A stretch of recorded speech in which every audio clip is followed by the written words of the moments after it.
the story made headlines across the world. Nobel Laureate resigns from society because of its global warming fear-mongering. We're going to talk to Marc Morano, really one of the leading people in the last decade exposing the fraud of man-made global warming or anthropogenic warming, to discuss the fact that Al Gore has gone from saying that he is the ruler of the earth, the high priest who speaks the truth and no one can challenge him, to now scrabbling around, behaving like the con artist he is, and desperately trying to get people to pay attention to him and telling the world that he controls reality. But everything is conspiring against him. The sea levels are dropping. The ice is growing at record rates. And more scientists are pointing out it's the sun, not carbon dioxide, that's less than 1% of the world's atmosphere. Joining us to break all of this down is Marc Morano, a voice in the wilderness long ago, but he stuck to the facts, so now the truth is coming out on top. Marc, thank you for joining us, but you warned me, joining us live on Skype, a thunderstorm's rolling in right now, which we never had thunderstorms or rain before. So perhaps... Never had weather before man-made global warming, so it's possible that one of Al Gore's predicted storms could interrupt our interview here. Well, yeah, everything. Dust storms, earthquakes, hot weather, cold weather. I mean, rain never fell until man did bad things. So do you want to apologize right now that there's a storm maybe approaching right now? Yes, I do. And if you look at this, I wish we had carbon taxes in the 1930s. We could have prevented the Dust Bowl drought from happening. If only we had visionaries back then. The inventor of the internet. Yes, what's happened now is Al Gore has started his 24-hour campaign, and it is so atrocious, so offensive, that even committed global warmists are bailing on Al Gore. The UK Guardian's Leo Hickman has said his stomach stank when he started watching it. He couldn't believe that every bad weather event was being linked to global warming. He said Al Gore is opening himself up to charges of being an alarmist. He said it's not what you want to peg your hat on. Committed global warmists are asking the question, as the UK Guardian did today, is Al Gore helping the global warming cause? Al Gore is losing his own people. He's so off the reservation. Well, I'm glad you raised that, because I just saw that this afternoon. When I saw the promo video yesterday, it was like, in that weird, fake, feminine voice he's got, it sounds like the biggest con artist on earth out of some Lovecraft novel. He's saying storms, fires, rain, pay me money, no one can question us. I mean, it just looks like someone bleeding out and floundering. Here's my question. Is Al Gore on the edge of the precipice, or has he already fallen off of it? Can Humpty Dumpty be put back together again? I don't know. I mean, this is it. We can declare him dead for so long. The problem is the difference between man-made global warming and all the other eco scares is this is the most well-funded scare by a factor of 1,000 over all the previous scares: global cooling, overpopulation, the Amazon rainforest disappearing. Damn it. No eco scare has been this institutionalized and funded. So Al Gore just keeps reinventing himself. He was talking about unprecedented global warming, but now he's forced to talk about extreme weather, a flood here, a hurricane there. There is absolutely no data to support what he's saying. We have at Climate Depot peer-reviewed studies showing the Russian heat wave that Gore likes to cite was not due to man-made global warming, that floods were not due to man-made global warming. As he's speaking this week, Alex, it's as though Mother Nature's playing a joke on him. We're getting summertime snow in Colorado, record cold in Iowa. We're getting crops destroyed by freezes in Minnesota. I saw that huge snows in Aspen. Yes, and the cold is descending on the U.S. That's not the only thing. A new study shows Antarctic ice growing. In the last 5 days, the Arctic, the North Pole, has expanded by several Manhattans. I think it's 3 Manhattans a minute in expanding ice as Al Gore is speaking. 3 Manhattans a day, it might be, actually. And sea level just came out today. Sea level has dropped again. They're calling it a historic drop in sea level. This could not be more comical if Mother Nature had a greater sense of humor. Well, that's right. In fact, he chose yesterday and today as the launch of his 24 hours of baloney, or what he calls reality, because this is the date he picked, many years ago, that L.A. would be underwater, New York, and instead Der Spiegel says we still believe in man-made climate change, not warming, change. Seasons didn't exist until now. Pay them money or we're all dead.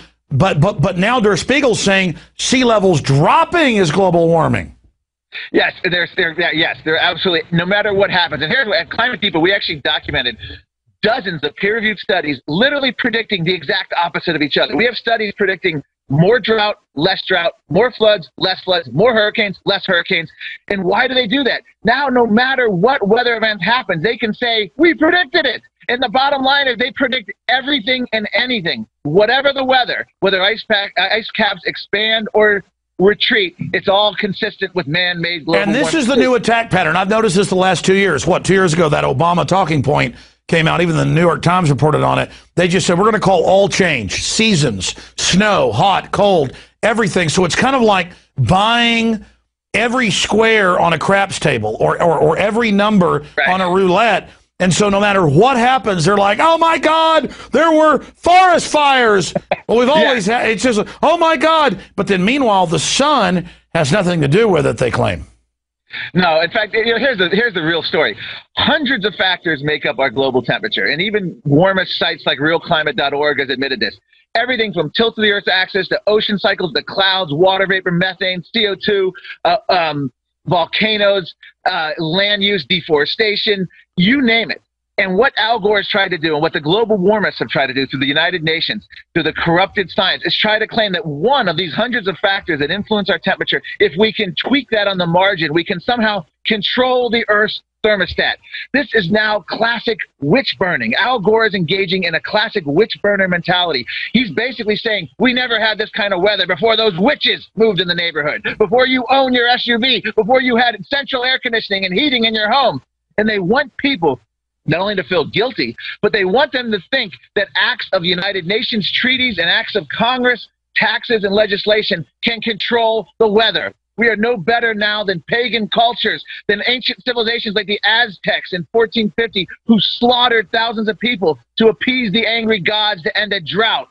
Al Gore thinks we can tax and regulate ourselves to perfect weather. This is obscene. And again, even the global warmists are bailing on him. And here's an interesting factoid. He brings in his own warmist scientists. They get stumped on questions about sea level. Miss Rhode Island, he has beauty pageant contestants trumping his own warmist scientists in a panel. I posted this at Climate Depot. The Miss Rhode Island beauty pageant contestant knew more about sea level than Al Gore's chosen scientists from the American Meteorological Society.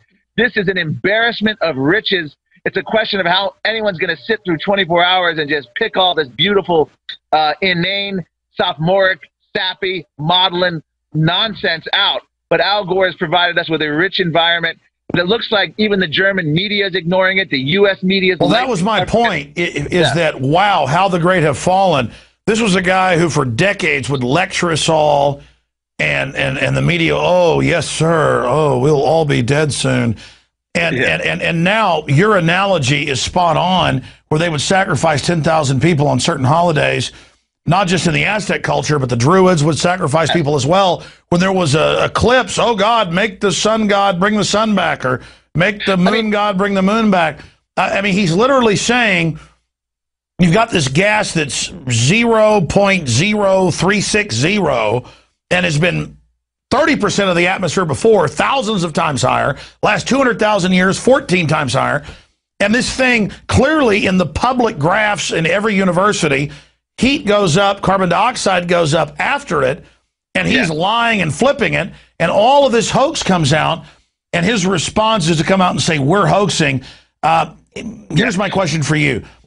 What's the counterattack? Because as you and others have pointed out, Lord Monckton was on with us yesterday, $100 billion spent in the U.S. alone, hundreds of billions total globally, to push this guilt where school children cry that they're killing the earth and pay money to Al Gore. You know, let them green police and go in your house. So it doesn't matter that this has all been exposed. In England, Australia, who are about 5 years ahead of us, as you know, the green police are now out there digging through trash cans, going in the houses. This is their authoritarian cover. So how are they going to respond to the fact that their cult is falling in on itself, A, and B, how do we counter that, Marc Morano? Well, unfortunately, they respond by having the regulatory authority of the United States Environmental Protection Agency, the EPA, was granted the authority by the United States Supreme Court to regulate what we exhale from our mouth. That is our greatest threat. Unelected bureaucrats in government doing what Congress, what the American people would not allow Congress to do, and that's regulate CO2, a trace essential gas in the atmosphere. And by the way, you look at hurricane activity, 30, 40-year historic lows as CO2 has risen. In fact, CO2, big hurricanes were bigger when we had less CO2 in the atmosphere. Tornadoes, the big tornadoes have declined dramatically since the 1970s as CO2 has climbed. As we mentioned, sea levels, no acceleration, it's actually dropping. So they haven't got the science, but they have got the government, the bureaucrats. They're going to keep coming in. Al Gore is not giving up on this. The United Nations is not giving up on this. They've got the arrogance. They're never going to stop with their scams. He might as well say he made the planet, not just the internet. He sold us NAFTA and GATT. This guy is pure poison. He literally is a dagger trying to slit the throat of this country, shut down our power sources, everything. So they're not going away, and the EPA is saying they don't care what Congress has done. They're going to go forward. Is it a victory that at least Obama said he's going to back off some of these new carbon tax regulations last week? Is that a victory? It's a very delayed, it's a delaying tactic. What it all comes down to is the next president, it's going to be key what they do with the EPA. If Obama's reelected, he will go forward with the CO2 regulations. They'll go forward with all these shutting down of coal plants. The coal plants we're doomed. You have alleged Republican mayors like Bloomberg bragging that he's stopping hundreds of coal plants from being built by aligning themselves with environmentalists. Coal plants that provide 50% of our electricity in this country. Coal plants that keep people alive in record cold winters. Coal plants that power our modern way of life. Steel, carbon-based energy, one of the greatest liberators of mankind. They've reversed it all. Crony capitalism. They have all these green job scam unraveling before them. They're not giving up. But the bottom line is the American people have stopped them thus far. As long as we keep our feet to their throats, we can prevent this. We have prevented it. We shut down the climate bill in Congress. I credit talk radio almost single-handedly with doing that. They were terrified. You had people like John Kerry, the senator from Massachusetts, terrified to utter the phrase global warming on the Senate floor. We intimidated the authors of the climate bills to be terrified of their own issue. We had Barbara Boxer wouldn't even cite the United Nations as a source anymore after ClimateGate because of the scandals. So we have made progress. The problem is, in the history of America, is the more progress we make, the more devious they get, and the more successful, you could argue, they'll get behind the scenes. And that's where we have to be careful of the backdoor climate bill through the EPA and other regulations. But Mark, hold on. Trees are blowing a little bit behind you, and he showed me a video yesterday. He said if trees move, that's because I've been bad, and if I pay him money and let control freaks come in my house and inspect me, and my light bulbs, my toilet, knock the windows out of my SUV like they do here in Austin, that he'll keep me safe. So, you know, I just don't understand why you're a denier. Why? Because, I mean, look, man, Mark, let's just admit right now, you're crazy. You actually know that carbon dioxide was higher in the past, which is a fact, but you're still stating it. That means you're a cultist. You know that the sun is driving, of all the factors, the largest effect on climate, and you're just not going along with it.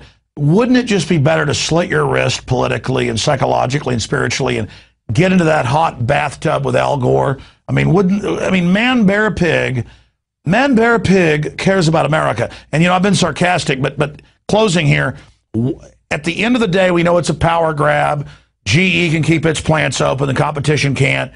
We understand it's a guilt-ridden mafia, a new form of scientific authoritarianism, guilt-driven. I understand all that. But from your decades of research, what is at the core of these control freaks? Why does Al Gore and Maurice Strong and the Goddard Space Center head Hansen, why do they say they want to destroy America and destroy an industrial society? Is it just because their investments are in China and by shutting us down, their investments go up? Or is it more?